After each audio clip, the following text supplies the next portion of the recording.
अब्दुल्ला जी क्या करने लगी हो आप? बोतल पीने लगे हो, टका टक टका टक टका। ये देखना कैसे बनती है, ये बड़ी यमी होती है। पीछे हो जाओ, आपने डर जाना है अभी।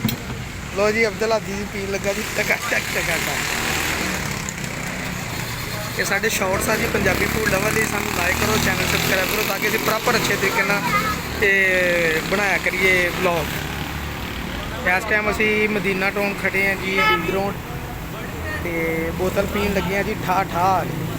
और देखो नींबू कट्टिया भाजी ने, हेलो जी नींबू नूं कट्टिया, बर्फ पहले गिलास पर रखना भरता, विच काला नमक पाता, हुण उत्तों दी जनाब निचोड़ता नींबू, इत्थे रख।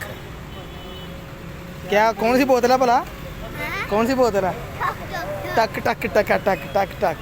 ये देखना अभी भाई ने, ओ विच पुदीना डाला हुआ है, और फिर पुदीने के बाद एक और देखा। क्या हुआ, क्या हुआ था, क्या हुआ? ठक ठक ठक पटाखे बज गए, पटाखे बजे जी, टक टक ठक ठक वाले। लो जी दुनिया बोतल पीन आई बड़ी दूरों दूरों, इंजॉय कर रही है जी नाल, टका टक टका टक। और डर गया, क्या हुआ था? पटाखा चल गया, पी के टेस्ट करके बताना कैसी है, ठीक है? हाँ ऐसे हिला ले लो ट्रे, ये ऐसे ठंडी करनी है, ऐसे ऐसे ऐसे ऐसे ऐसे ऐसे ऐसे ऐसे टका टक टका टक टका टक। बस बस बस, ज़्यादा नहीं करनी। कैसी आई चस, चस आई कि नहीं, स्वाद आया कि नहीं? पीछे होकर बताओ ना।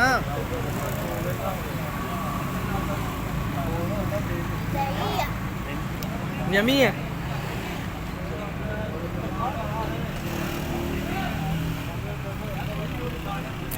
लो जी भाई इतने टका टक मैं भी पी रहा, देखो बड़ा मज़ा आ रहा है। विच पुदीना वा, विच नींबू आ, ते विच बोतल पाई।